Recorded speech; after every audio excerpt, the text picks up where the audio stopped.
Hi guys, Bart from PABrewNews. Just got out of the shower, about to go to bed really. But nightcap time. New one here from Elk Creek Brewing Company, Millheim, Pennsylvania. Millheim? Let's see. Okay, in true Imperial tradition, big, bold, strong, sleek, significant stout to savor. Let's see.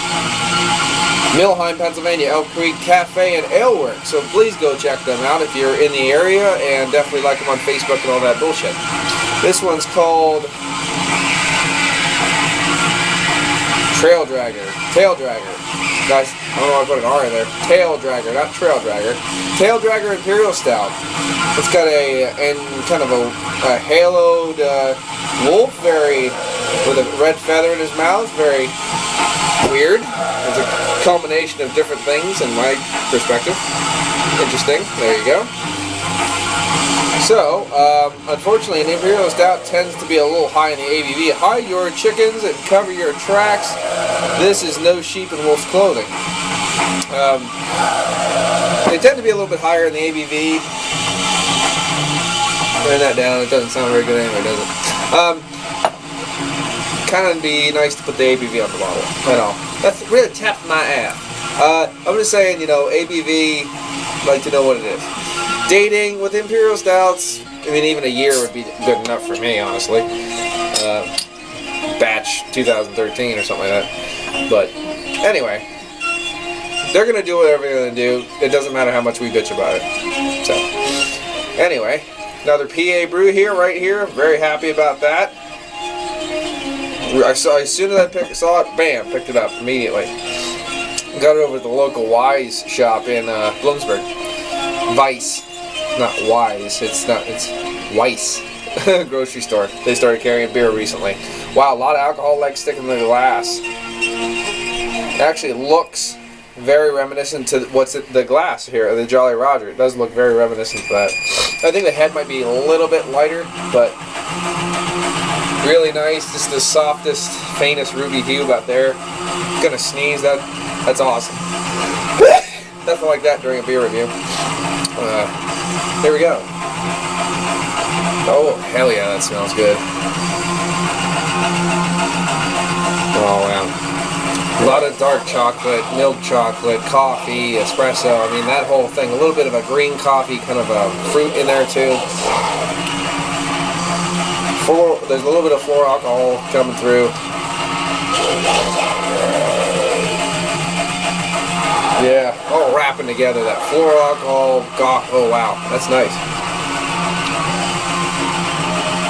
A little soft bit of char and smoke in there with the toasty, roasty notes from the grains.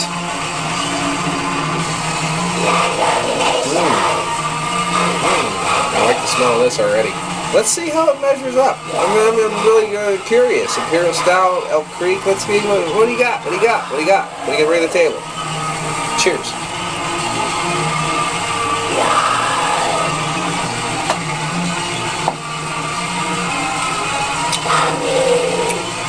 Overall, this smells killer. Not a lot going on in the mouth, honestly. I have to be honest. It's got more of a stout body. A little kicked up from the stout, but basically a stout body. It doesn't really have it's not really clingy. There's nothing, even the flavors don't really cling in your mouth for very long.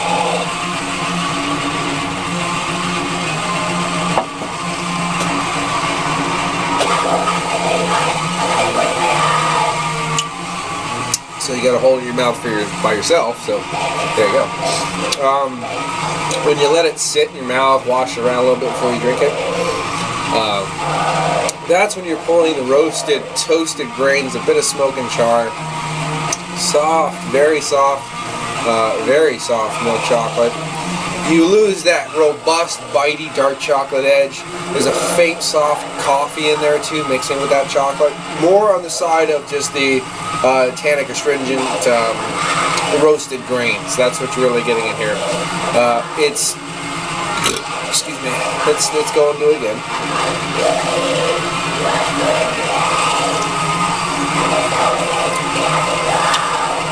A little earthiness, surprisingly dry. At least in the fact that I was expecting more richer flavors. It's got a little bit of an astringent, drying end on it. Not overboard. It's pleasant. It's pleasant enough, but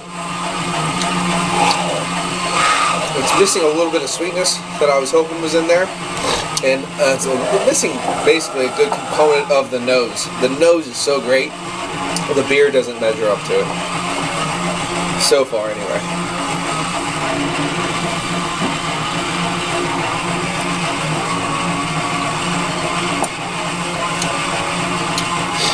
It's nice though. It's a nice beer. Now that I'm getting it more, smacking the front of the teeth, letting it stick onto there a little bit. Getting a little bit more chocolate now, which is nice. Yeah, it's starting to cling now finally. I don't know if you have to give this thing a couple different tries before it starts clinging, but it's starting to cling now, which is nice. Getting more of that char, smoke coming through. Coffee. That was pretty interesting. It kind of snuck up on me. Let me do a little thing. Let me ponder on this while I do a flip. Let me ponder on this while I do a little flippy. A little flippy action. Yeah, I just threw it on. Fuck it. I would be very happy to brew this. I mean, as a regular beer, it's a good beer. Very hidden on the alcohol. Whatever the ABV is, it's hidden. Thin body. A little lacking on the flavors overall, to be honest. It still is. Enjoyable and very easy to drink, though. That's great. I'm going to give this one a 7.5 out of 10. It's a very fine score. It's into that solid category for Imperial Stouts. It's just not up there in the bigger ranks. You really need to bump up those big flavors up that match that smell. You know what the smells like. It's awesome. Match that in the mouth and build up that body of the overall body of this beer. And it would be one of those kick-ass beers. Just one of many of them, just kick-ass beers. So anyway, this has been Paul from PABrewNews. It is what it is. 7.5, still a good beer. Definitely give it a go and let me know what you think. Cheers.